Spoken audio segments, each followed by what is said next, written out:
Hello?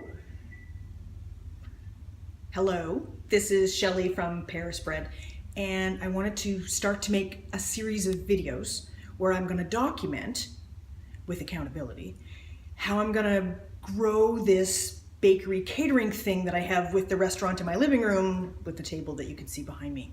And I thought if I made a couple of videos, it would help to explain what I'm doing, but it would also document the process of recipe development, of mistakes, of finding new supplies, of creating recipes, pricing, things that I try that don't work. But I thought it would be cool to document it. I thought it would be cool to record what's happening.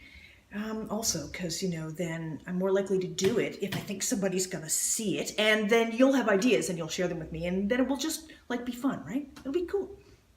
So this is our living room in Paris, and what you see behind me is the table of 12 where we host people for the restaurant in our living room. But today I'm going, in this process of growing the bakery, the takeout catering, the restaurant, the baked stuff and cakes and food that I do. Today I want to work on recipe development in particular, which is different from the other things. Other days I may be working on pricing or going to see new clients or whatever, developing stuff on the website. Today I'm doing something with this lemon because I have a bunch of bergamot lemons in the freezer. Bergamot lemons are the lemons that are used to make Earl Grey tea, that sort of spicy lemony flavor. And I have too many of them for the lemon recipes that I make and sell. So I have too many lemons now, because if you buy them in January, you can freeze them and then save them for when you need them. It's my microwave beeping. So I want to take them out of the freezer and defrost them just like a couple of minutes and then grate them, because you can freeze lemons, but then you can remove the peel while they're still frozen. I'm going to grate them, and then I'm going to see if I can create a lemon shortbread recipe, particularly if I can use also pistachio paste. I know eventually I will learn to make my own pistachio paste, but for now I have sourced it from a fancy, not cheap food supply place in London. So I want to make lemon pistachio shortbread. This is one recipe that I will be developing.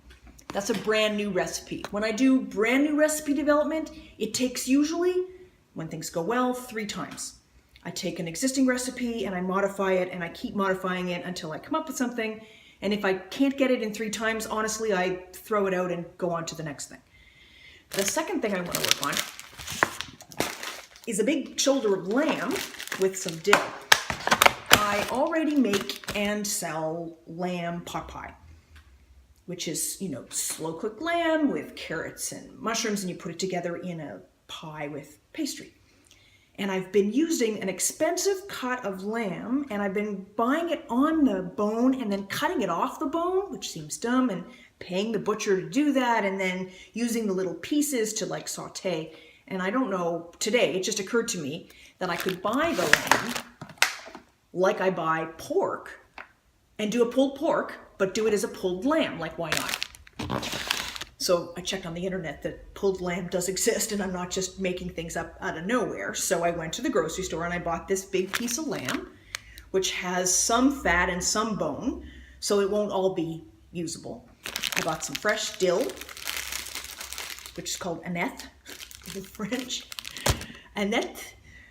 And I'm going to slow cook the lamb with some chicken broth. Is that true? Vegetable broth and white wine and dill, bit of garlic, bit of onion. And I'm going to put it in the oven for as long as it takes. This is the first time I'm doing it. I would guess without a large bone, it might be 3 hours. It could be as many as 5 until it's really soft and you can pull it apart. And then I will use that to make my lamb pot pies. If this works. If this doesn't work, I will go back to my original recipe, which is to buy the expensive pieces and have the butcher prepare it for me, which, okay, we'll admit, as this bakery catering thing evolves, I need to be doing more of this myself. I know that people like to rely on lots of shortcuts. I'm not one of them, and I would rather sell and serve things that I make in a way that I like to make and that I think represent effort and care and attention. And so I'm not just gonna, okay, long story, I'm not just gonna buy a bunch of, yeah, okay. I'll cut that whole section out, that was dumb. That's it. So perhaps I'll check in every day or two, and I'll take some pictures as I go along, and I'll show you what happens over the next couple of months as I try to grow this catering, bakery, restaurant. That might be one of my first challenges. One of my first challenges might be to figure out what it actually is. Is it a bakery? Is it catering? Is it a restaurant? And if it's all of those things, which one am I gonna focus on first? That's it. Okay, I'll see you tomorrow. Well, or the next day. Okay, bye.